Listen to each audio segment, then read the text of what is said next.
নমস্কার, দেখছেন NK TV Bangla. আমি পার্থ বন্দ্যোপাধ্যায়। আজ সন্ধ্যায় ঠিক এই সময়ে আপনাদের সঙ্গে ম্যানমেড বন্যা। কাল টিভিতে শুনেছেন, আজ কাগজে পড়েছেন। মুখ্যমন্ত্রীর মুখে এই শব্দবন্ধ কিন্তু এবারই নতুন না। যখনই দক্ষিণবঙ্গে বন্যা হয়েছে তা সাম্প্রতিক সময়ে যদি ধরেন 2017 জুলাই কিংবা 2021 আগস্ট, প্রত্যেকবার মুখ্যমন্ত্রী এই শব্দবন্ধ ব্যবহার করেছেন, দোষ দিয়েছেন ডিভিসিকে, দামোদর ভ্যালি কর্পোরেশনকে। আমার যদ্দূর মনে পড়ছে, প্রথম যখন তিনি এই শব্দবন্ধ ব্যবহার করেন ম্যানমেড বন্যা, তখন সম্ভবত তিনি বিরোধী নেত্রী, এবং সেই সময় তার তোপের মুখে শুধুমাত্র ডিভিসি বা কেন্দ্রীয় সরকার নয়, পড়েছিল সেই সময়ের বুদ্ধদেব ভট্টাচার্যের রাজ্য সরকারও। আজ তিনি এই বিষয়ে অভিযোগ জানিয়ে চিঠি দিয়েছেন প্রধানমন্ত্রী নরেন্দ্র মোদীকে।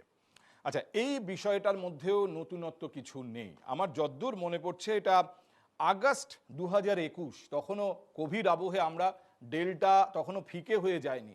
সেই সময় দক্ষিণবঙ্গে বন্যা, হাওড়ায় গিয়েছিলেন মমতা বন্দ্যোপাধ্যায় বন্যা কবলিত এলাকা পরিদর্শনে, এবং সেখানে যখন তিনি গোড়ালি ডোবা জলে দাঁড়িয়ে, সেই সময় প্রধানমন্ত্রী নরেন্দ্র মোদী তাকে টেলিফোন করেছিলেন জানতে যে কি অবস্থা বন্যা কবলিত এলাকার।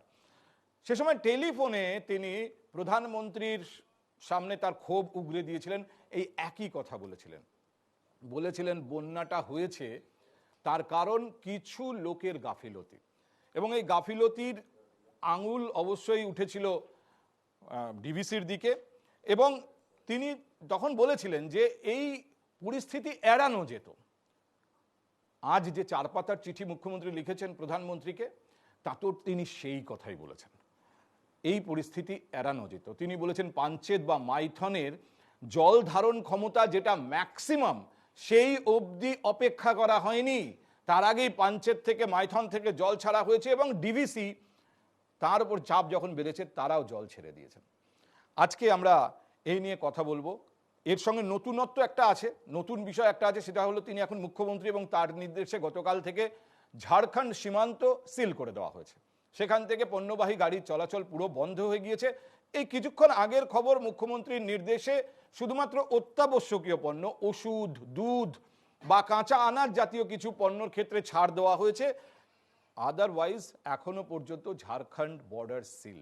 আমাদের আজকের আলোচনায় এই সব বিষয়গুলোই উঠবে এক এক করে, কিন্তু আলোচনা শুরু করার আগে, অতিথিদের সঙ্গে আলাপ পরিচয় করিয়ে দেওয়ার আগে আমার মনে হয় একবার একটু নজর ঘোরানো দরকার বন্যা কবলিত এলাকাগুলো কি অবস্থায় আছে।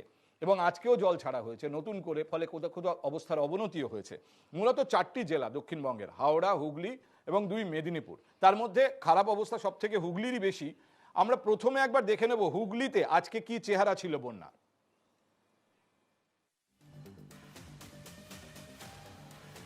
পুজোর ঠিক আগে ডিভিসির বিভিন্ন বাঁধ থেকে ছাড়া জলে প্লাবিত খানাকুল।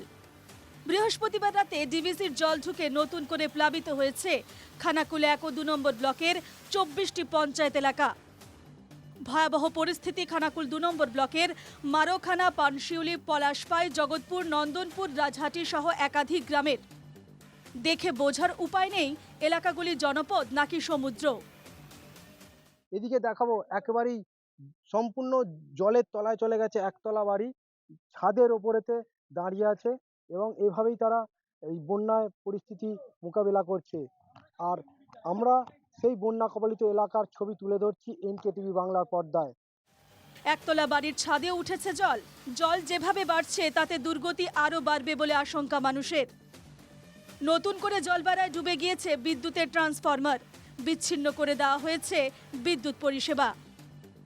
রাজ্য সড়কও জলের তলায়, ফলে মেদিনীপুর, বর্ধমান, বাঁকুড়ার সঙ্গে খানাকুলের যোগাযোগ প্রায় বিচ্ছিন্ন। এরই মধ্যে ত্রাণ না পেয়ে খানাকুল 1 নম্বর ব্লকের পোল 2 নম্বর পঞ্চায়েতের গেটে তালা ঝুলিয়ে বিক্ষোভ বন্যা দুর্গতদের। আমাদের পশ্চিম পাড়ার প্রত্যেকটা মানুষের বাড়ি ডুবে গেছে, আমরা কোনো রকম সার্ভিস পাচ্ছি না। আমরা যে দাবিটা নিয়ে পঞ্চায়েতরা আজ ঘেরাও করেছি, আমাদের এই যে পারাপারের জন্য, সার্ভিসের জন্য একটা নৌকা লাগবে, আর যেসব বাড়িগুলো ডুবে গেছে ওইগুলো দেখে ক্ষয়ক্ষতি করে তাদের কোনো ক্ষতিপূরণের ব্যবস্থা। চলতি ভয়ঙ্কর পরিস্থিতিতে ত্রাণ নিয়ে দুর্নীতি চলছে বলে অভিযোগ করেছেন তৃণমূল পঞ্চায়েত সদস্যের স্বামী। পঞ্চায়েতের মাল যে অ্যালার্ট হয়েছে তেরপল, ভিডিও বলছে আমি 150 পিস তেরপল দিয়েছি, কিন্তু এখানে দেখাচ্ছে, শো করছে আমি 100 দিয়েছি। বাকি তেরপলগুলো রাতারাতি গায়েব হয়ে যাচ্ছে। তাহলে আজকে সাধারণ মানুষ না পরিষেবা পাওয়ার জন্য আজকে আমি প্রতিনিধি, আমাকে আমার উপর ঝাঁপিয়ে পড়ছে। একটা নৌকোরও কোনো ব্যবস্থা নেই, একটা কিছুর ব্যবস্থা নেই, না আছে একটা ত্রিপল, না আছে মানে একটা চিঁড়ে, না আছে একটা গুড়, না আছে একটা বাচ্চাদের মানে দুধ, না আছে বাচ্চাদের একটা বিস্কুট, না আছে চাল, কিচ্ছু নেই। অথচ পানিটাকে রাস্তায় ফেলে রেখে গেছে, কুকুর মুকুর সব পিচ্ছাপ করছে, অথচ গ্রামের মানুষ একটু জল খেতে পায়নি। এই বন্যার দায় ডিভিসির ঘাড়ে চাপিয়ে দায় সারছে শাসক দল তৃণমূল। এটা পুরো ম্যানমেড বন্যা। কারণ যদি ডিবিসি ধীরে ধীরে যেভাবে আমাদের মুখ্যমন্ত্রী বলেছেন ধীরে ধীরে যদি জলটা ছাড়তেন, ওনারা আগে থেকেই তো জানতেন এরকম একটা বিপর্যয় হতে পারে। ওনারা তো আজকে নতুন নয়।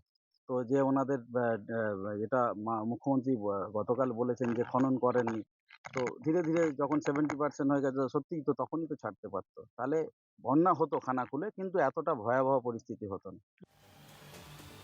ভয়াবহ বন্যায় খানাকুলের বাসিন্দারা যখন চরম দুর্গতিতে দিন কাটাচ্ছেন, তখন প্রশাসন ও জনপ্রতিনিধিদের কারো দেখা মিলছে না বলে অভিযোগ। ত্রাণ নিয়েও দুর্নীতির অভিযোগ উঠেছে। এরই মধ্যে কি কারণে বন্যা তা নিয়ে কাজিয়া চালিয়ে যাচ্ছে শাসক ও বিরোধী দল। হুগলির খানাকুল থেকে তুহিন পাত্রের রিপোর্ট, এনকেটিভি বাংলা। এটা ছিল হুগলির ছবি। হাওড়ার পরিস্থিতিও খুব খারাপ এবং একই সঙ্গে দুই মেদিনীপুর। এখন দেখুন, পরপর যদি শুধু এই দেখাতে যাই তাহলে এই জন্য নির্ধারিত যে সময় আমাদের আলোচনার কমে যাবে। তবে একটু হাওড়ার ছবিটা আপনাদের দেখানো দরকার, কারণ সেখানেও নানা রকম অভিযোগ, ত্রাণ নিয়ে অভিযোগ, এসব তো আছেই। পরিস্থিতিও ক্রমশ তার অবনতিই হয়েছে বলতে হবে।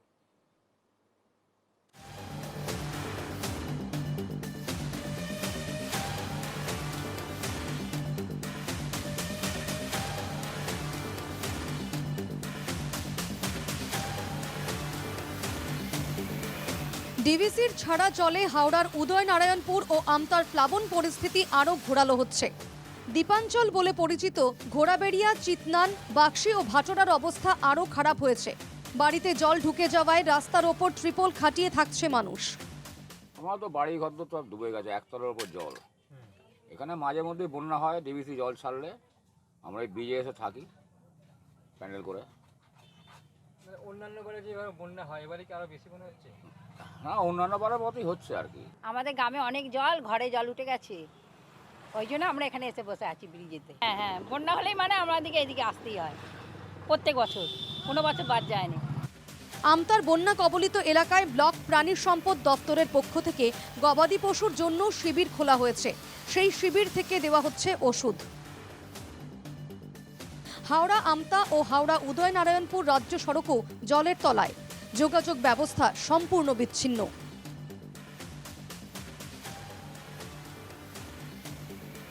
বন্যা দুর্গতদের জন্য খোলা হয়েছে 21টি ত্রাণ শিবির। 6000-এরও বেশি মানুষকে ত্রাণ শিবিরে আশ্রয় দেওয়া হয়েছে। বেশিরভাগ জনপদে পানীয় জলও অমিল। ঘরে জল ঢুকে যাওয়ায় তড়িদাহত হয়েছেন উদয়নারায়ণপুর সিংটির পশ্চিম পাড়ার এক বাসিন্দা। উদয়নারায়ণপুর স্টেট জেনারেল হাসপাতালে তার চিকিৎসা চলছে। বৃষ্টি কিছুটা কমলেও বাঁধের জল আতঙ্ক বাড়িয়েছে উদয়নারায়ণপুর ও আমতার বাসিন্দাদের। প্লাবিত এলাকার বাসিন্দাদের দাবি, বর্ষার আগে প্রশাসন কিছু ব্যবস্থা নিলে এই পরিস্থিতি হয়তো এড়ানো যেত। হাওড়া থেকে মনোজ রায়ের রিপোর্ট, এনকেটিভি বাংলা। এই ছিল দুই জেলার বন্যার ছবি এবং তার সঙ্গে দুই মেদিনীপুর, কিছুটা এফেক্টেড বাঁকুড়া।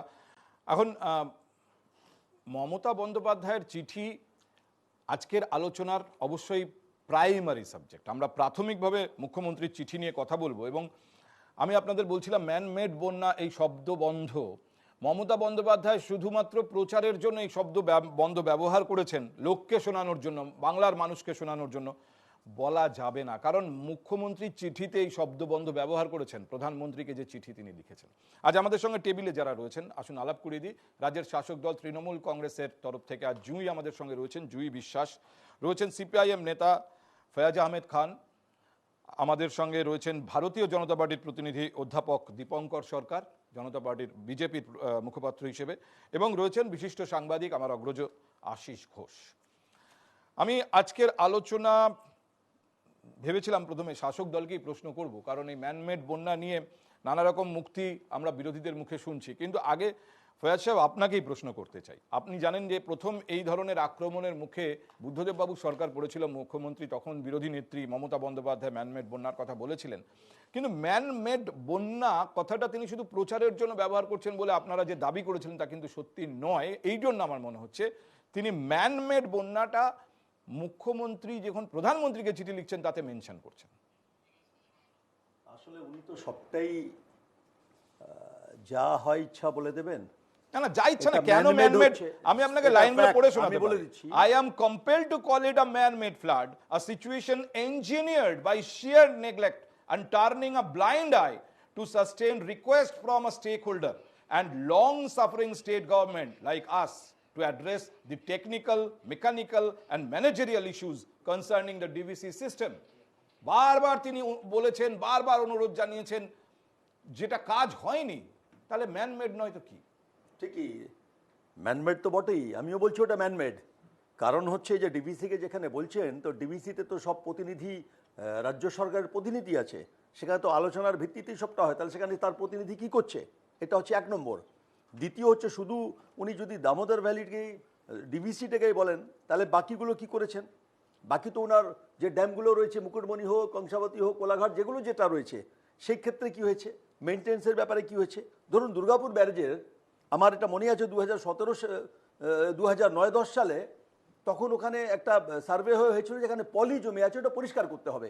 তখন 60 কোটি টাকা স্যাংশন হয়েছিল, পরে সরকার চলে যায়। তাহলে ওখানে এই যে পলিগুলো পরিষ্কার হবে না, ম্যানমেড হবে না? সব টাকা যদি খেয়ে নেয়, দল খেয়ে নেয়, আমাকে একটা কথা বলুন, ম্যানমেড উনি বলছেন ম্যানমেড কারণ it is a shear neglect, mismanagement from the side of DVC, এবং ডিভিসি একটি কেন্দ্রীয় সরকারি সংস্থা। একজন প্রতিনিধি রাজ্য সরকারে থাকলে কি এমন ডিফারেন্স হতে পারে তার কথা, তিনি তো মাইনরিটি সেখানে। শুধু ওখানকারই একজন না, কারণ ঝাড়খণ্ডেরও একজন আছেন, তাহলে সব জায়গার তো একজন করে একটা সিস্টেম, তখনই বলতেন যে আমার আরো প্রতিনিধি চাই। ফলে এইটা হচ্ছে একটা অজুহাত দেখিয়ে লাভ নেই। আসলে হচ্ছে সেটা হোক গোটা শহর হোক গ্রাম হোক, যে কাজটা করা দরকার, এই নদী নালা শেষ হচ্ছে। আচ্ছা, আমি আরো বিস্তারিত যাব। দেখুন, মুখ্যমন্ত্রী 4 পাতার চিঠি লিখেছেন, তার মধ্যে নানা রকম পয়েন্ট তিনি তুলেছেন, এবং দরকার হলে আমরা পয়েন্ট ধরে ধরে কথা বলবো, আমি তার জন্য তৈরি। কিন্তু এটা কি স্রেফ অজুহাত জুই? আমি আপনার কাছে প্রথমে জানতে চাই, মুখ্যমন্ত্রী যে ম্যানমেড বলে দিয়েছেন, আপনাদের জেলার নেতারা সবাই চালিয়ে যাচ্ছেন ম্যানমেড, যখনই লোকে ক্ষোভ প্রকাশ করছে বলছেন এটা তো ম্যানমেড। না, আমি প্রথমেই বলি যে পশ্চিমবঙ্গে ভৌগোলিক যদি আপনারা দেখেন, আমরা একদম গঙ্গা নদীর একদম মানে শেষের দিকে, যেখানে আমরা গঙ্গা উৎপত্তি স্থল, সেখান থেকে একদম হুগলি নদী আজকে আমাদের একদম বে অফ বেঙ্গলে যেটা মিশছে, সেটা আমাদের যেটা ভৌগোলিক কারণে হোক বা আমাদের যে টোপোগ্রাফি, আমরা যদি দেখি সেখানে কিন্তু ইরোশন, গঙ্গা ইরোশন হয়ে যে সেডিমেন্ট সব থেকে বেশি এসে জমা হয় সেটা হচ্ছে একদম ওয়েস্ট বেঙ্গলে। তো আজকে যদি আমাদের অবক্ষয়, গঙ্গার অবক্ষয় আজকে যদি রোধ না করা সম্ভব হয়, তাহলে কিন্তু আজকে এই বন্যা বারবার হতে থাকবে। এটা কিন্তু প্রথম বন্যা নয় যেটা পশ্চিমবঙ্গকে এফেক্ট করেছে। এর আগেও 2009-এর কথা আপনি বললেন, এর আগেও বহুবার বন্যা, 2017, 2021 আরো বেশি করে মনে আছে, কারণ সেই সময় ম্যানমেড বন্যার কথা বারবার মুখ্যমন্ত্রী বলেছেন। আমি বলছি যে এই যে বন্যাগুলো ক্রমশ হচ্ছে, এই বন্যার দায় কার? আজকে যদি গঙ্গাকে ভালো করে ড্রেজিং না করা যায়, আপনারা যদি দেখেন, আমি পশ্চিমবঙ্গের কথা বলছি না, আমি বলছি নমামি গঙ্গে, আপনি যেটার কথা বলছেন, আমি বলছি জুই, আমি সেই আলোচনায় যেতে চাইছি না, কারণ আর পার্সপেক্টিভটা অনেক বড়। আমি জুই আপনার কাছে জানতে চাই, ফয়াদ সাহেব বলছেন মুখ্যমন্ত্রীর ম্যানমেড বন্যা বলাটা সেফ অজুহাত। আমি তো বলছি যে এটা যারা বিরোধীরা রাজনীতি করার জন্য বলছেন, তারা কখনো মানুষের পাশে গিয়ে দাঁড়াননি। গেছেন বিরোধী নেতা কি বলেছেন আপনি শুনেছেন? কালকে ফটোশুট করতে গেছেন মুখ্যমন্ত্রী, তো বিরোধী দলনেতা কি করতে গেছেন ওখানে? তিনি কি ফটোশুট করতে গেছেন? আজকে আমি বলবো যে যে বন্যাটা হয়েছে পশ্চিমবঙ্গে, সেই বন্যায় প্রথম দিন থেকে মুখ্যমন্ত্রী সবচেয়ে প্রথম দুর্গতদের পাশে গিয়ে দাঁড়িয়েছেন। আজকে আপনি দেখুন কৃষকদের, উনি বলেছেন যে শস্য বীমা যেটা ক্ষতিগ্রস্ত হয়েছে তাদেরকে সেই শস্য বীমার যে টাকাটা সেটা উনি দেবেন, যেখানে আবাস যোজনার ঘর বাড়িও করে দেওয়া হবে যাদের ঘর ভেঙে গেছে এই বন্যায়। তো আজকে আমরা সেটাই বলার চেষ্টা করছি যে এটা কিন্তু কোনো রাজ্য সরকার একার পক্ষে এই গঙ্গার অবক্ষয় রোধ করা সম্ভব না। এটা একটা সেন্ট্রাল গভর্নমেন্টের প্রজেক্ট, ডিভিসি একটা সেন্ট্রাল গভর্নমেন্টের সংস্থা।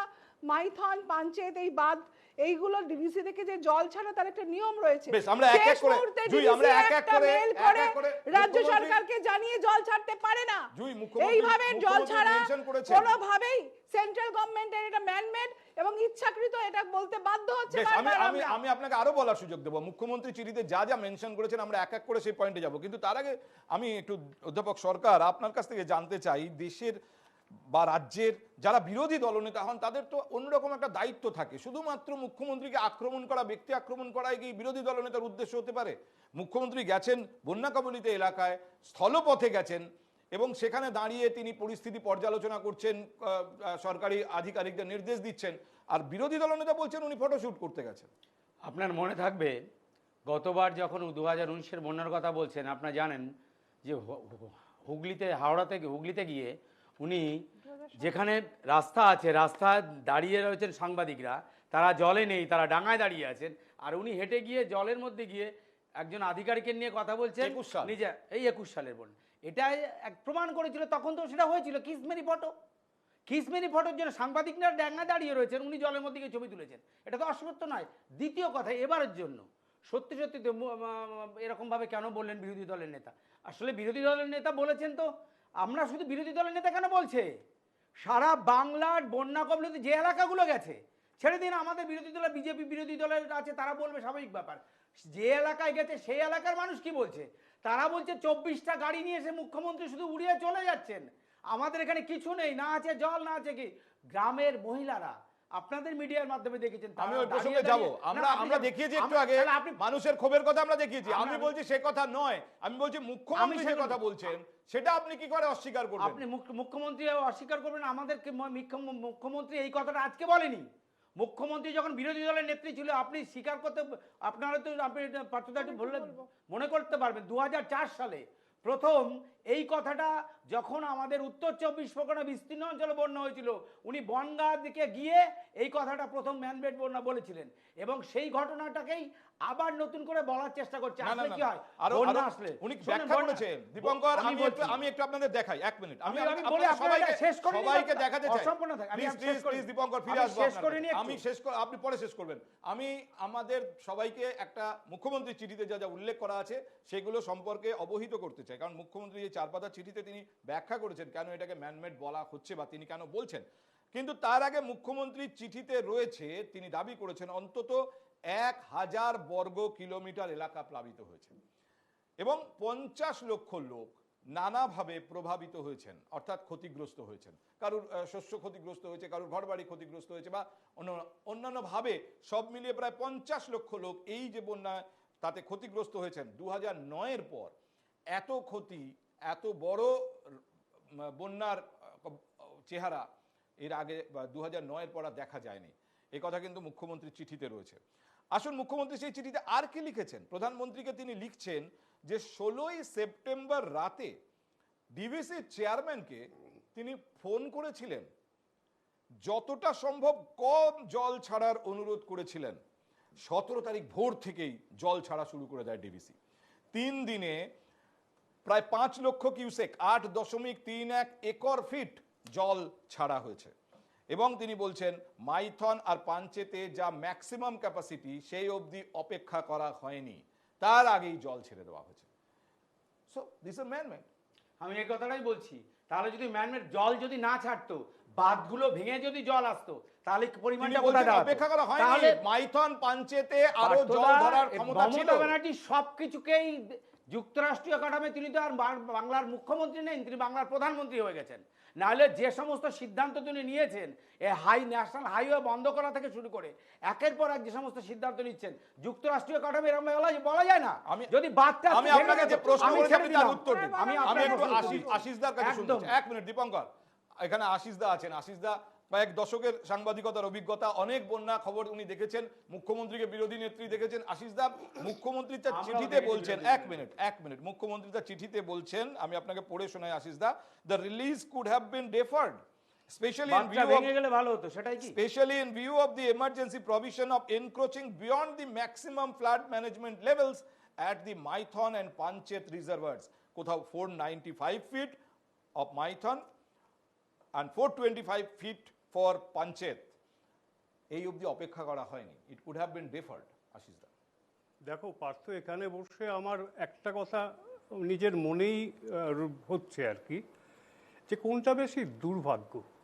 ওই যে বন্যায় যে ছবিগুলো দেখছি পুজোর মুখে, ভেসে গেছে ধান ক্ষেত, ফুল ক্ষেত, ভেসে গেছে ঘরবাড়ি, আশ্রয়হীন এই মানুষগুলোর কথা, নাকি এই বন্যা নিয়ে, এই দুর্ভোগ নিয়ে যে রাজনীতি হচ্ছে সেইটা বেশি দুর্ভাগ্যের।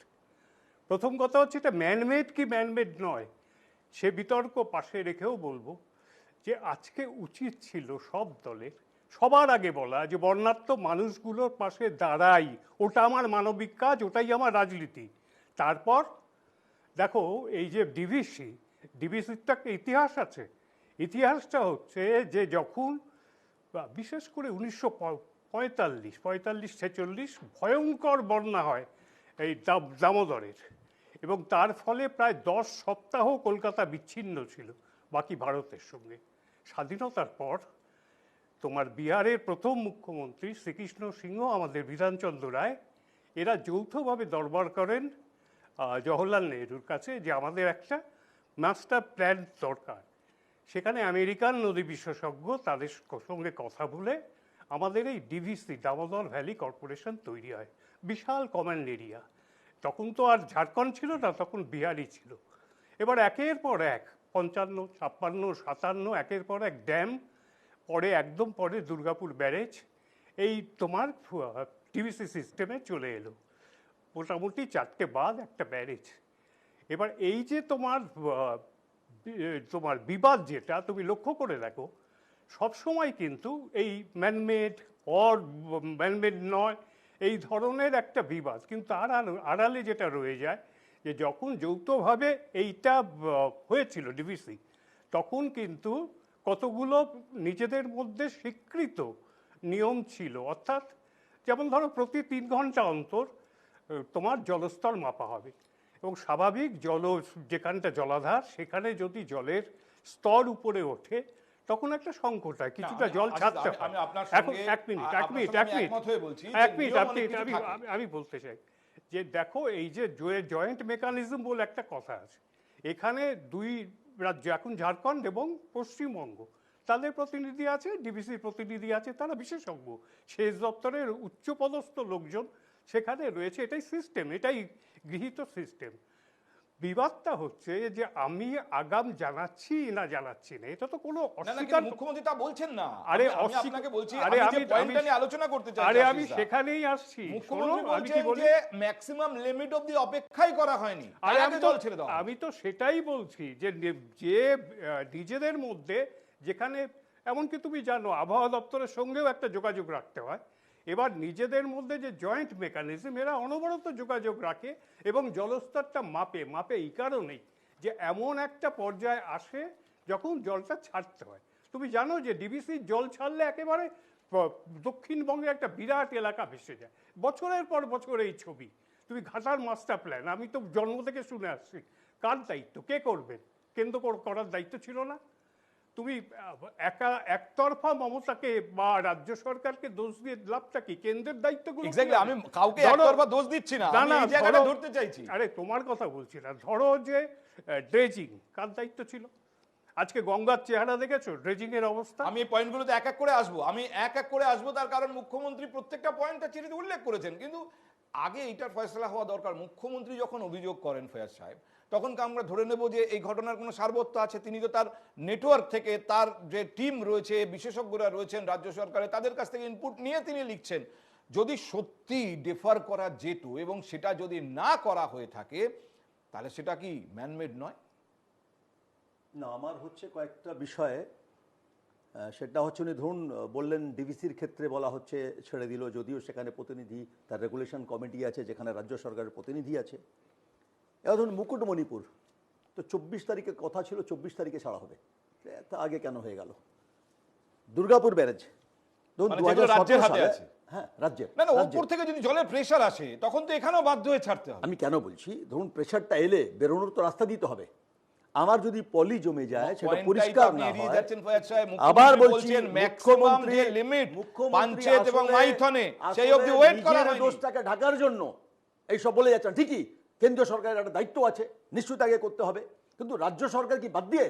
তাহলে রাজ্য সরকার ধরুন ঘোষণা করলেন 700 কোটি টাকা নাকি এসছে ঢাকার জন্য বলছেন, 700, ওই টাকাগুলো কোথায় গেল? 60 কোটি টাকা আচ্ছা, 2009 ওই প্রসঙ্গে পরে আসছি, কিন্তু আরে, মুখ্যমন্ত্রী কেন আজকে হবে না? নিজের ব্যর্থতা ঢাকার জন্য বলছেন যে ওখানে ওয়েট করা হয়নি, আরো রেফার করা যেত। আমি আমি যেটা বলছিলাম প্রথম থেকেই বললাম, তারপরে আপনারা চলে গেলেন অন্য পয়েন্টে। আজকে এই যে ব্যারেজগুলো জল ছাড়ছে, কখন লাস্ট মোমেন্টে একটা মেল করে ছেড়ে দিচ্ছে জল ডিভিসি, এটা কি নিয়ম? একটা তো কমিটি আছে, সেই কমিটিটা তো রেগুলারাইজ করবে যে কখন কিভাবে জল ছাড়া হয়। এটা আপনি প্রমাণ করতে পারবেন না যে সেই কমিটিতে আলোচনা হয়নি বা সেই কমিটিতে পারমিশন দেওয়া হয়নি। 16 তারিখ ফোন করলেন যে অল্প, তার মানে নলেজে আছে। নাম্বার 2, মুখ্যমন্ত্রী বললেন 16 তারিখ শেষ করি, আমার কথাটা একটু শেষ করি, আপনারা বললেন না তখন শুনলাম। গঙ্গা কি ড্রেজিং করা হচ্ছে? হচ্ছে না। এটা কে করবে? সেন্ট্রাল গভর্নমেন্ট করবে। নমামি গঙ্গা প্রজেক্টে কত কোটি কোটি টাকা আজকে 9-6 হয়েছে, সবাই জানে। কেন আজকে গঙ্গার এই অবস্থা? 2014 সাল থেকে মোদী সরকার ক্ষমতায় আছে, কিন্তু দ্যাট ইজ আজকে জুই, সেটা হচ্ছে আজকে পরের এত পর্ব, বছর পরেও সেটা হচ্ছে পরের গঙ্গার পর্ব। ড্রেজিং হয়নি। আগের পর্ব যেটা নিয়ে আজকে আমরা এত আলোচনা বছর করছি পরেও যে ম্যাক্সিমাম লিমিট অফ দি ওয়েটই করা হয়নি, তার আগে জল ছেড়ে দেওয়া হয়েছে। দিস ইজ হচ্ছে বাংলাকে ভাতে মারার চেষ্টা। আজকে বলছিলেন না ছবি তুলতে গেছে, আমি বলবো যখন গুজরাটে বন্যা হয় বা আসামে বন্যা হয় বা উড়িষ্যায় বন্যা হয়, উনি তো হেলিকপ্টারে করে ছবি তুলে বেড়ান বন্যা দেখার। আজকে পশ্চিমবঙ্গে আসেন না কেন বন্যা হলে? জুই, আপনাকে শুধু ইলেকশনের সময় আসেন। আপনাকে একটা ছোট্ট জিনিস শুধু মনে করি কংগ্রেসকে কটূক্তি করে for your reference. Jui 1 minute আমার কথাটা সময় শুনুন। তো আমরা দেখি না জুই, আমি কিন্তু ইলেকশনের আগে উনি চলে যান পর্বতের উপরে গিয়ে পর্বতের উপরে গুহায় বসে এক মিনিট জুই, আমি আপনাকে দীপঙ্কর আরে ঘাটার মাস্টার প্ল্যান করা লাগবে না। ভোটের সময় দাঁড়িয়ে এই মুখ্যমন্ত্রী দেবের বদলে কে বলেছে? এই প্রধান কি বলেনি আসিসদা? ঘাটার মাস্টার প্ল্যান আমরা করব। আচ্ছা, ঘাটার মাস্টার প্ল্যান নিয়ে আমি পরে কথা বলবো। আরে ভোটটা কবে হয়েছে? Please everyone, please quiet. Please Dipankar, Jui আপনি আমার কথাটা শুনুন। 1 মিনিট দীপঙ্কর, প্লিজ দীপঙ্কর, আরে ঘাটাল নিয়ে আমরা পরে কথা বলবো। এখন কারণটা আসবে কি করে কাটমানি খাওয়া যায়? দীপঙ্কর, কাছে সাহায্য দিতে হবে, কাটমানি খেতে হবে। আস্তে কাটমানিটার জন্য তো চুপ হচ্ছেন, দাঁড়ান। 1 মিনিট দীপঙ্কর, আপনি আমার কথা শুনতে পাচ্ছেন? আপনি আমার কথা শুনতে পাচ্ছেন? প্লিজ জুই, আপনি আবার একটা ছোট্ট রেফারেন্স আপনাকে দিতে চাই, সেটা শুনুন। আপনার নিশ্চয়ই খেয়াল আছে যে কদিন আগে যখন ত্রিপুরা থেকে জল ছাড়া হয়েছে এবং বাংলাদেশের একটা বড় অববাহিকা ভেসে গিয়েছে, সে সময় এমনিতেই এখন বাংলাদেশে প্রচুর ভারত বিরোধী ক্যাম্পেইন কারণে অকারণে চলছে। সেই সময় এটা বলা হয়েছিল যে ভারত ইচ্ছা করে বাংলাদেশকে ভাসিয়ে দিয়েছে, বাংলাদেশে বন্যা করেছে। আজকে যখন মুখ্যমন্ত্রী বলছেন যে এখানে ম্যানমেড বন্যা, বাংলাদেশের অনেকে যারা ভারত বিরোধী ক্যাম্পেইন করছিলেন তারা উৎসাহিত। আপনি যদি সোশ্যাল মিডিয়া দেখেন, যেই দেখুন ওদের দেশের মুখ্যমন্ত্রীও বলছে ম্যানমেড, তার মানে আমাদের এখানে বলছে যে বাংলাদেশকে স্বাধীন করে দাও। কোনো বাংলাদেশের সঙ্গে ভারতবর্ষের কোনো সম্পর্ক না, নেই। যখনই কোনো একজন সাংবিধানিক পদে থাকা মানুষ বলেন ম্যানমেড, ঘাটার মাস্টার প্ল্যান নিয়ে আমাদের সাংসদ দেব আজকে সংসদে বারবার দাবি করেছেন, কোথায় আজকে ঘাটার মাস্টার আচ্ছা এক মিনিট, আবার ঘাটালে আমি ফেসবুকে বলবেন, ঘাটাল নিয়ে আমরা পরে কথা বলবো। হয়েছে, আমাদের একটা বিজ্ঞাপন বিরতি নিতে হবে, কটা বাজে আমি দেখে নিই। আমাদের একটা ছোট্ট বিজ্ঞাপন বিরতি নিয়ে ফিরতে হবে। আমি মুখ্যমন্ত্রীর চিঠিতে আরো ইন্টারেস্টিং পয়েন্ট আছে, সেই পয়েন্টগুলোকে তুলতে চাই, যতটুকু সময় আছে আমি চেষ্টা করব যতটা সম্ভব ছুঁয়ে যেতে। এবং একই সঙ্গে আমি জানিয়েছিলাম আপনাদের যে মুখ্যমন্ত্রীর এই অভিযোগ ম্যানমেড বন্যা, এটার মধ্যে নতুনত্ব নেই। প্রধানমন্ত্রীকে ম্যানমেড বন্যা নিয়ে কমপ্লেন করা, তার মধ্যেও নতুনত্ব নেই। এর আগে টেলিফোনে করেছেন, এবারে চিঠিতে করেছেন। নতুন দিক ছিল একমাত্র ঝাড়খণ্ডের সীমানা সিল করে দেওয়া। সেখানে আমি বলেছি ইতিমধ্যেই অত্যাবশ্যকীয় পণ্যের ক্ষেত্রে কিছু ছাড় দেওয়া হয়েছে এবং ইতিমধ্যেই সেগুলো চালুও হয়েছে। আমরা সে বিষয়ে আপনাদের জানাবো আমাদের প্রতিনিধির কাছ থেকে। কিন্তু আসুন মুখ্যমন্ত্রীর চিঠির পরবর্তী প্রসঙ্গতে আমরা ঢুকি। মুখ্যমন্ত্রীর চিঠিতে যা যা উল্লেখ করা রয়েছে তার মধ্যে এবার যে পয়েন্টটা নিয়ে আমি কথা বলবো, তিনি বলছেন ডিভিসির জলাধারের ডিসিল্টিং এবং ড্রেজিং এর জন্য 10 বছরে বারবার অনুরোধ করা হয়েছে, বারবার। নীতি আয়োগের বৈঠকেও বিষয়টি তুলেছিলেন মুখ্যমন্ত্রী। কেন্দ্র শুধু নিরীক্ষণ এবং তদন্ত করে দায় সেরেছে। ডিভিসির জল ধারণ ক্ষমতা অন্তত 30% ইতিমধ্যেই কমে গেছে।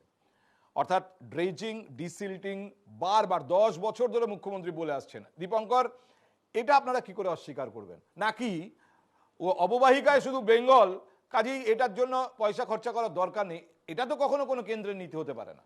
দেখুন, মমতা ব্যানার্জি যা বলছেন তা সর্বাংশে সত্য নয়, এটা প্রমাণিত। কারণ মমতা ব্যানার্জি অনেক কথাই বলেন, এক্ষুনি বলছিলেন না, একদম তৃণমূলের প্রতিনিধি বলছিলেন, আমি তার বিরোধিতা করছিলাম না, সেটা উনি সঠিক বলেছেন। দীপঙ্কর, আমি আপনার কাছ থেকে ডিটেইলটা নিচ্ছি। এক মিনিট আমাদের প্রতিনিধির সঙ্গে একটু কথা বলে নিই, 1 মিনিট। জুই আমি আপনাকেও বলার সুযোগ দেবো।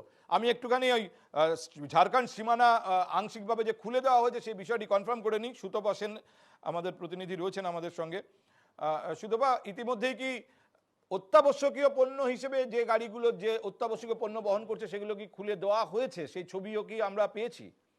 আমরা বোধহয় সেই ছবি দেখাচ্ছি। হ্যাঁ, একদমই তাই। দেখো, আজকে দুপুরের দিকেই মুখ্যমন্ত্রীর কাছে এসে খবর পৌঁছায় যে প্রচুর গাড়ি এরকম ভাবে দাঁড়িয়ে রয়েছে, যার মধ্যে শাক সবজি, ডিম, ফল, এই সমস্ত ফুল সেগুলো রয়েছে, যে এই সমস্ত পেরিশেবল জিনিসগুলো যেগুলো নষ্ট হয়ে যাওয়ার সম্ভাবনা রয়েছে। এবং এই খবর মুখ্যমন্ত্রীর কাছে এসে পৌঁছানোর সঙ্গে সঙ্গে তিনি মুখ্য সচিব এবং রাজ্য পুলিশ ডিজির সাথে কথা বলেন এবং সঙ্গে সঙ্গে যেটা সিদ্ধান্ত নেওয়া হয়েছে যে এই ধরনের দ্রব্য যে সমস্ত ট্রাকগুলো বহন করছে তাদেরকে ছেড়ে দেওয়া হবে। এবং ইতিমধ্যেই সেই প্রক্রিয়া শুরু হয়ে গেছে, অর্থাৎ পেরিশেবল গুড যেগুলোতে রয়েছে সেই সমস্ত গাড়ি কিন্তু ছাড়তে শুরু করে দেওয়া হয়েছে সীমান্ত থেকে।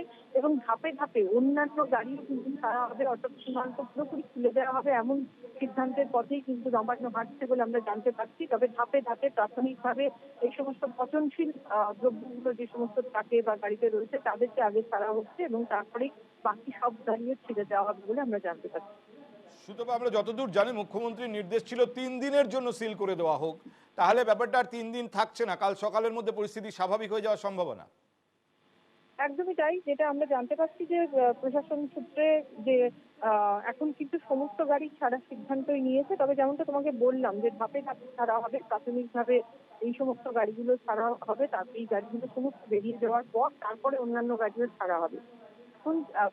অনেক ধন্যবাদ। এনকেটিভির senior assistant editor Sutapa Sen আমাদের সঙ্গে টেলিফোনে ছিলেন।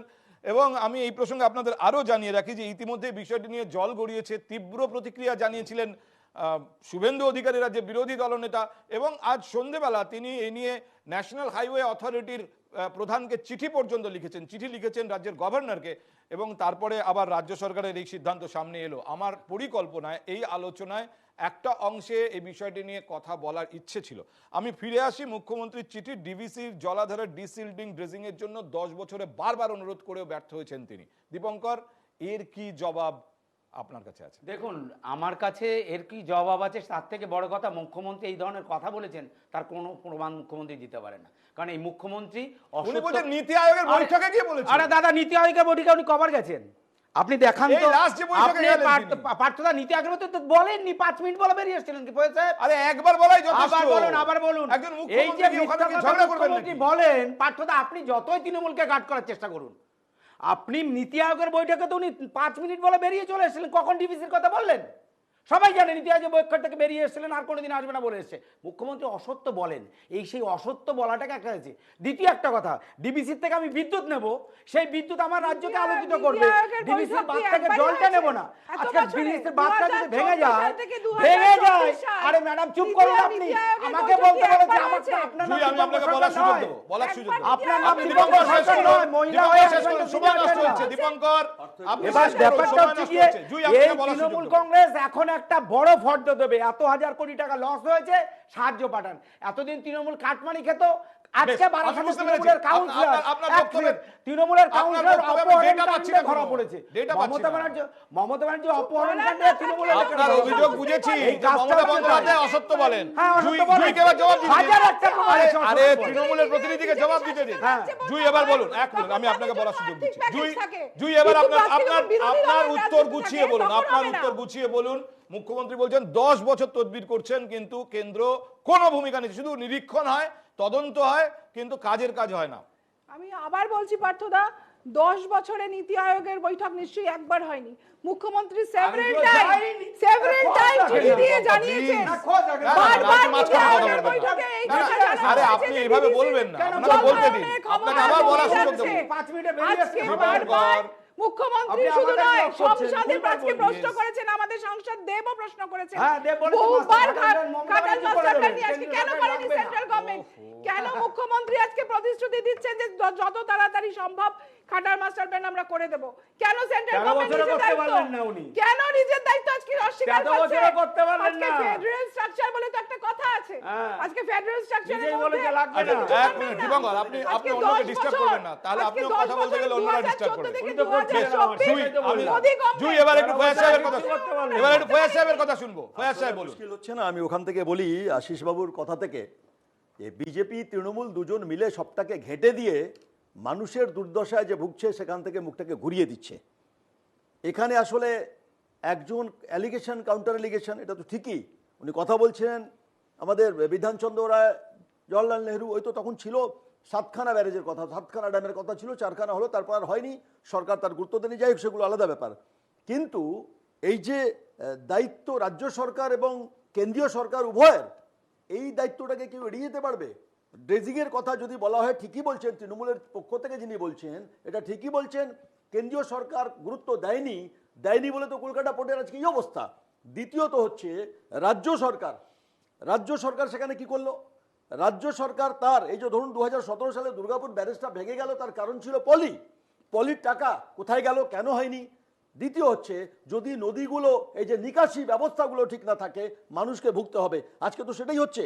সেকেন্ড হচ্ছে যে এই সময় দাঁড়িয়ে বলছেন তো রাজনৈতিক দলগুলোকে নামা উচিত।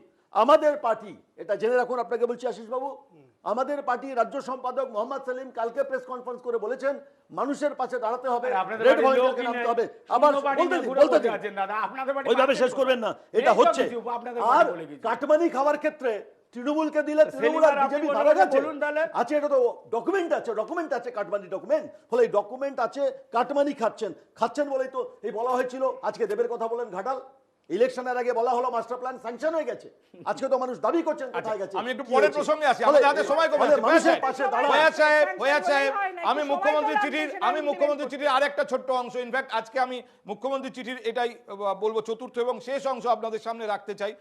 আমি আশিস দা ফিরে আমি আপনার কাছে আসবো। মুখ্যমন্ত্রী প্রধানমন্ত্রীকে যে চিঠি লিখেছেন তার মধ্যে তিনি অভিযোগ করেছেন আইন অনুযায়ী ডিভিসির মূল কাজ বন্যা নিয়ন্ত্রণ, কিন্তু ডিভিসি এখন বিদ্যুৎ উৎপাদনেই বেশি নজর দিচ্ছে, অর্থাৎ সামাজিক যে দায়িত্ব ডিভিসির, সেই সামাজিক দায়িত্ব ডিভিসি উপেক্ষা করছে, বিদ্যুৎ উৎপাদন তাদের প্রাইমারি ফোকাস। এর ফল ভুগতে হচ্ছে বাংলার মানুষকে। ঘাটাল মাস্টার প্ল্যান নিয়েও কেন্দ্রের কাছ থেকে কোনো উদ্যোগ পাওয়া যায়নি, কোনো বারবার বলেও কেন্দ্রের কাছ থেকে কোনো উদ্যোগ নেওয়া হয়নি। এই চিঠিতে অভিযোগ করেছেন মুখ্যমন্ত্রী। আমি এবার আপনাদের কাছে ঘাটাল নিয়ে আপনারা বললে আমি শুনবো, কারণ এই পয়েন্টে এবার আমরা আসবো। আশিস দা, প্রথম কথা, সামাজিক দায়িত্ব ডিভিসির, যে দায়িত্ব ডিভিসি পালন করছে না, বিদ্যুৎ উৎপাদন তার প্রাইমারি ফোকাস ছিল না কখনো, কিন্তু এখন সেটাই তাদের প্রাইমারি ফোকাস হয়ে গেছে। দেখো, ডিভিসি লাভজনক, অর্থাৎ ডিভিসি থেকে ডিভিসি লাভ করছে। এই লাভটা মূলত কোথা থেকে আসছে? বিদ্যুৎ, জল, এই যে বন্যা নিয়ন্ত্রণ, এই কনসেপ্টটা মাথায় রেখেই কিন্তু DVC Damodar valley corporation. Dipankar বলছেন যে তুমি বিদ্যুৎ নেবে আর অতিরিক্ত জল নেবে না, অর্থাৎ বন্যা হবে না, এটা কি বন্যা হবে না? একেবারে আমি বলছি বাচ্চা ভেঙে গেলে সেটা কি হয়? একেবারে জলের তোর আপনি নেবেন না, শুধু বিদ্যুৎ নেবেন, আপনি এটা বলেছেন। আপনি বাচ্চা দিয়ে ভেঙে সুবিধা হয়, বলে দিলে তো হবে না, সুবিধা হবে।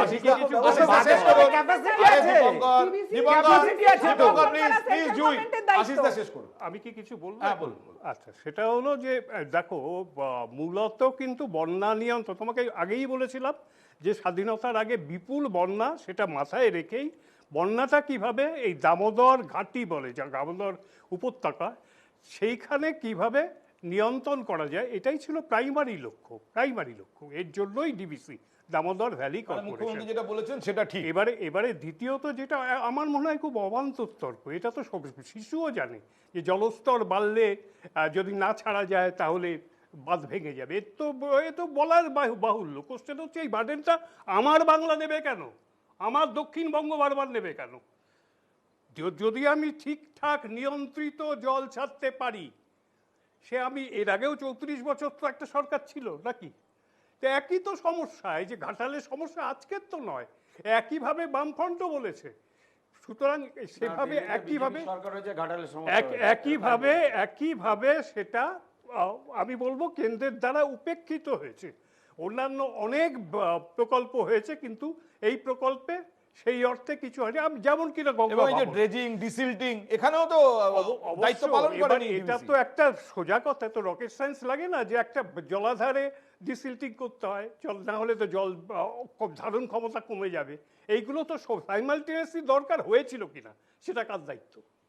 এক্স্যাক্টলি, দ্বিতীয়ত- আমার কথা হচ্ছে দ্বিতীয়ত দীপঙ্কর, আপনি আমি তো- চিৎকার করতে পারেন, আমি তো কিন্তু একবার- দীপঙ্কর আপনি আপনাকে জোর কে গলায় বলছে? এটা বলতে আমি তো পারছেন কি যে একবার- ডিসিল্টিং হয়েছে? হ্যাঁ হয়েছে, আপনি খোঁজ দিন, এই যে পরিসংখ্যান দেখুন, আপনি হয়নি কে বলছে? ডিসিল্টিং খুব না না দীপঙ্কর, আমি বলছি কম বেশি যে আপনি যে পরিমাণে বলছেন সেই পরিমাণে হয়তো হয়নি, কিন্তু যেটা করার দরকার রেগুলারই 30% জল Regularly ধারণ হয়, ক্ষমতা কমে গেছে। regularly হয়। একটু বলি, রেগুলারই ডিসিল্টিংটা হয়। যেটা হয় আমি তো দেখি থেকেও করিয়েছি, ডিসিল্টিং হয় ওখান থেকে এটা বাল হয় না, করা হয়, আমার কথা হচ্ছে না না হয় না হয়েছে, কিনা সেটা বলুন। আহা, উনি বলছে হয় আমি না। কি বলছি, হয় যে ফান্ড হয় অ্যালট, তাতে হচ্ছে ওই একটা পার্ট, সেখান থেকে ডিসিল্টিং হলো, আবার ওটাকে ফেলে দেওয়া হলো, একই থাকলো।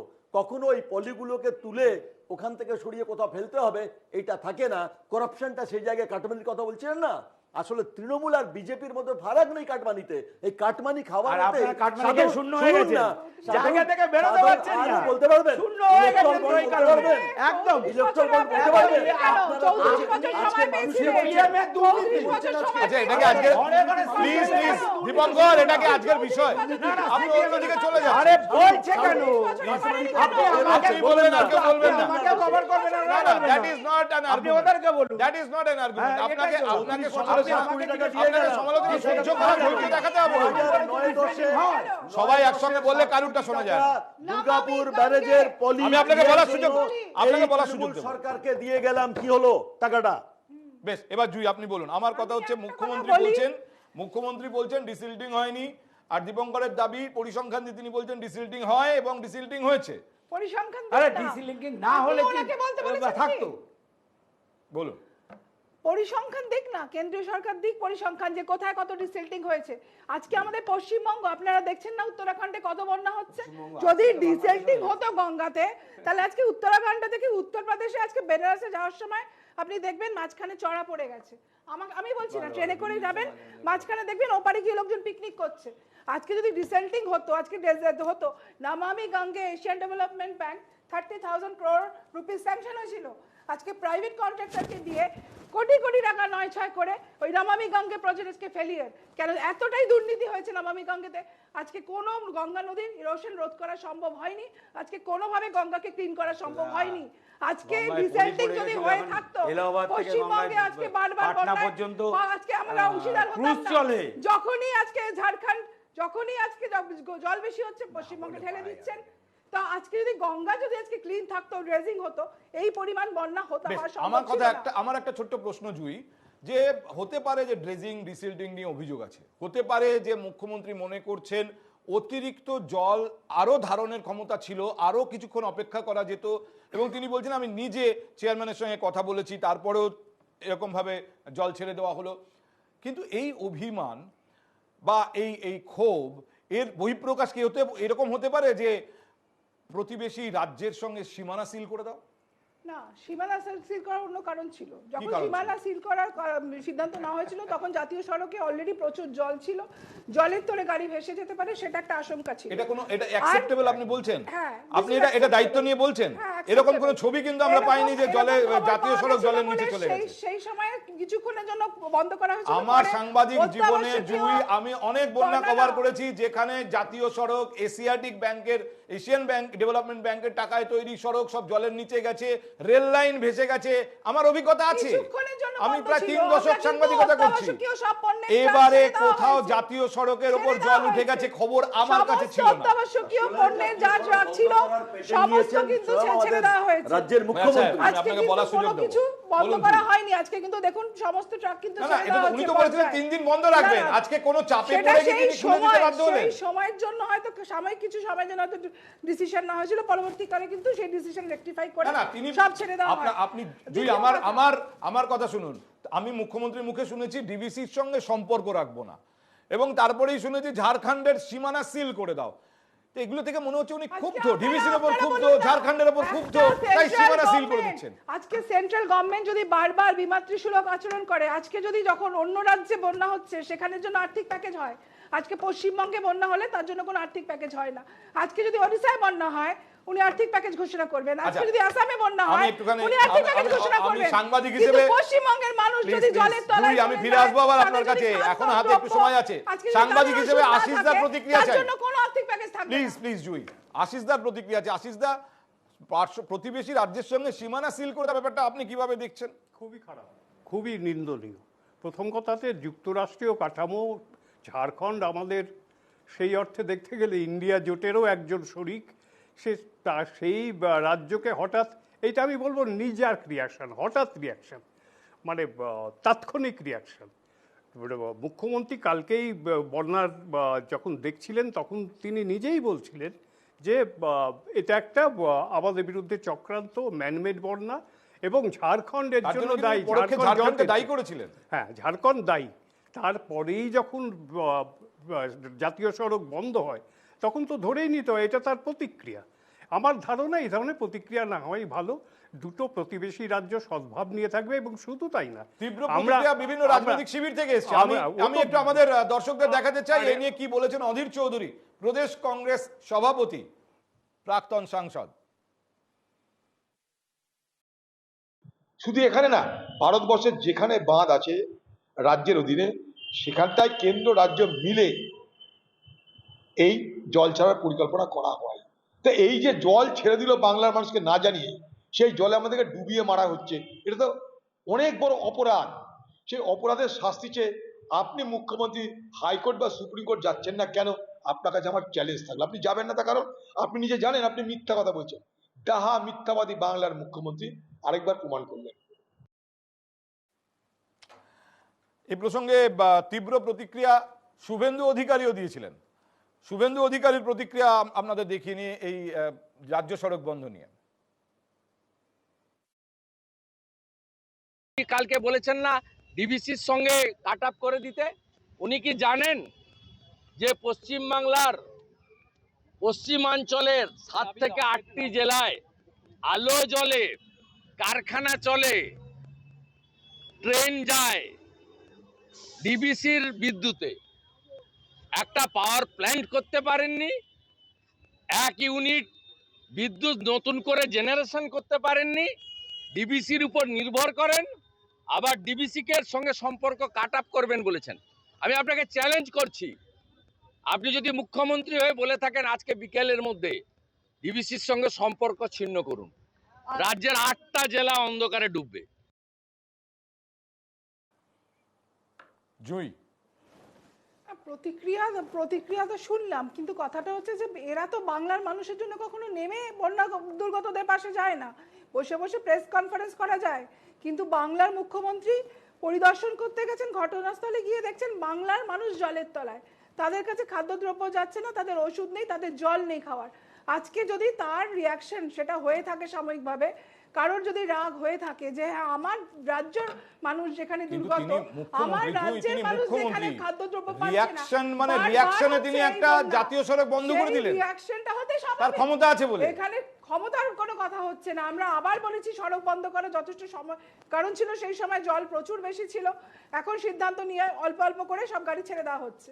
কিন্তু কথাটা সেটা না, আমার রাজ্যকে আমি দেখবো আগে, নাকি আমি আগে সেন্ট্রাল গভর্নমেন্টের কথা ভাববো? আগে তো বাংলা, আগে তো বাংলার মানুষ, আগে ডিভিসির কথা ভাববো না আমি আমার। এবার আমি দীপঙ্করকে সময় দেবো। দীপঙ্কর, হ্যাঁ, বাংলার মানুষের কথা ভেবেছিল বলেই আয়ুষ্মান ভারত প্রকল্প ভারত পশ্চিমবঙ্গে চালু করতে পারে।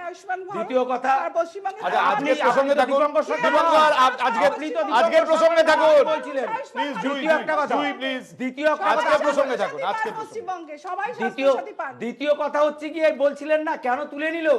আসলে ওষুধের নাম হচ্ছে কি শুভেন্দু অধিকারী, যে ওষুধের নাম শুনে বিধানসভা থেকে মুখ্যমন্ত্রী পালায়। আজকে প্রমাণ করে শুভেন্দু অধিকারী বলেছিল আপনি দুপুরের মধ্যে যদি করতে পারেন করুন না, ক্ষমতা নেই তো। মিথ্যা কথা বলে বন্ধ করেছিল, 3 দিন কোনো লিখিত অর্ডার নেই, মুখ্য সচিবকে মৌখিকভাবে বলে দিয়ে করেছিল। ক্ষমতা থাকলে লিখিত অর্ডার দিতে পারতেন। ন্যাশনাল হাইওয়ে বন্ধ করার মানে জানেন সেটা কোথায় গিয়ে দাঁড়ায়? দেশের নিরাপত্তার স্বার্থে এটা কোথায় গিয়ে দাঁড়ায়? এটা কি তৃণমূল জানে? এরা শুধু কাট মানে নিতে জানে। আর দ্বিতীয় একটা কথা বলছিলেন যে নদীর নাব্যতা, আসলে পাটনা থেকে এখন এলাহাবাদ থেকে পাটনা পর্যন্ত ক্রুজ চলে এই নবমী গঙ্গের নদী ড্রেসিংয়ের ফলে। কেন পশ্চিমবঙ্গের ড্রেসিংটা হয়নি? কেন হুগলি নদীতে কাজ হচ্ছে না? শুধুমাত্র কেন্দ্রীয় সরকার করেনি, আর ওদিকে কি করে চলে? এখানে চলে না কেন? এখানে চলে না কেন? আসলে এই চোরের দালালরা যারা, তারাই এই কথাগুলো বলে আর শাস্তাই তার বিজেপি শাসিত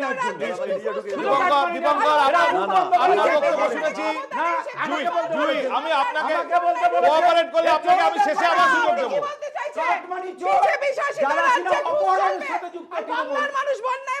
আপনি কোঅপারেট করলে আমি শেষে আবার আপনাকে সুযোগ দেব।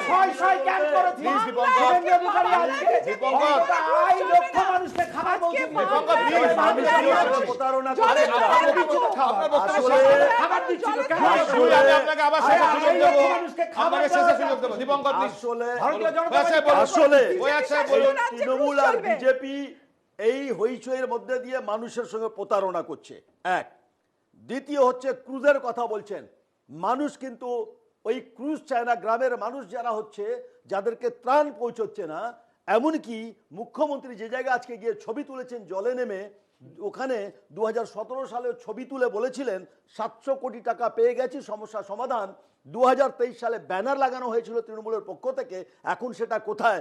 মানুষকে ভাওতা দেবেন না। এক, ইরিগেশন ডিপার্টমেন্ট বলে একটা ডিপার্টমেন্ট আছে, ভূমিকাটা কি? ঠিকই কেন্দ্রীয় সরকারের করার কথা, ইরোশন বলছেন, গঙ্গা ইরোশন, ইরিগেশন ডিপার্টমেন্ট কি করবে? আসলে বালি মাফিয়ারা যদি কাজ করে, আরেকটি ছোট্ট পয়েন্ট আমরা ছুটে চাই বলে শুধু একটা ছোট্ট পয়েন্ট, ত্রাণ নিয়ে মানুষের ক্ষোভ কিন্তু চোখে পড়ছে। ত্রাণ নিয়ে যা দুর্নীতি, যখন গেছেন মুখ্যমন্ত্রী তাড়াতাড়ি বাকি ওখানকার সভাধিপতি বাকিরা দিয়েছে এবং এই ত্রাণ পৌঁছচ্ছে। আপনি বলবেন এরপর, আপনি বলবেন ত্রাণ নিয়ে পৌঁছচ্ছে না। ত্রাণ নিয়ে একটা অভিযোগ আছে জুই, আমি এই প্রসঙ্গে আপনার মুখ থেকে শুনতে চাই। এলাকায় আমাদের প্রতিনিধিরাও যখন পৌঁছেছেন তখন তারা অনেকেই বলছেন যে, আপনি শুনলেন আমি শুরুতে দেখাচ্ছিলাম সেখানকার ছবি, যেখানে তারা বলছেন ত্রাণ পাচ্ছি না, বলছেন জলের প্যাকেট রাস্তায় পড়ে আছে, তার উপরে নোংরা পড়ছে, অথচ মানুষ খাবার জল পাচ্ছেন না। সেটা তো আমরা দেখতেই পাচ্ছি যে এত মানুষ, দুর্গত মানুষ, যেখানে 4টে জেলা, আজকে আরামবাগ বলুন, মেদিনীপুর ইস্ট ওয়েস্ট এবং আমার বর্ধমান থেকে শুরু করে টাকা আছে, পুজোর জন্য তো 85,000 করে টাকা দিচ্ছে রাজ্য সরকার, ত্রাণের জন্য টাকার তো অভাব হওয়ার কথা না। মানুষ যখন সমস্যায় থাকবে দেবেন না, আর এখন বলছি জল পৌঁছানোর চেষ্টা করছে। না, টাকার তো অভাব নেই রাজ্যে ত্রাণের জন্য। শুনুন, দু একটা অভিযোগ থাকতে পারে, কোনো কেউ অস্বীকার করছে না, এত বড় রাজ্য, 2-4টে জেলা, সেখানে হতে পারে। আচ্ছা, আমাদের কিন্তু এবার থামতে হবে। এক মিনিট শেষে আশিস দার কাছে আরেকবার যাব। 1 মিনিট, আশিস দা, রাজনীতির জায়গায় থাকবেই, কিন্তু আমার প্রশ্ন হচ্ছে যে সরকার 85,000 টাকা করে পুজোর কমিটিকে দিতে পারে, এতগুলো পুজো কমিটিকে, তার তো ত্রাণ দেওয়ার ব্যাপারে টাকার অভাব হওয়ার কথা না। এটা কি is it not too early? একটু তাড়াতাড়ি করে ফেলছি না? সবে তো হলো, একটু দেখো না সরকার করে কিনা। মানুষ ডুবে যাচ্ছে আর বলছে এখন অপেক্ষা করতে হবে। আরে আমি অপেক্ষা করার কথা বলি, অ্যাকশন ফোর্স কি করছে বলতে দিন না। আরে শুনুন, আমি কি বলছি, আমি অপেক্ষার কথা বলছি না, আমি বলছি দেখুন কি করে, আপনাদের অপেক্ষা করতে বলছি যে দেখুন কি করে, না হলে নিশ্চয়ই ক্রিটিসাইজ করা হবে। আজ পর্যন্ত কোনো বন্যা দেখিনি, আজ পর্যন্ত কোনো বন্যা দেখিনি যেখানে ত্রাণ পেয়েছি, সবাই খুব ভালো আছে।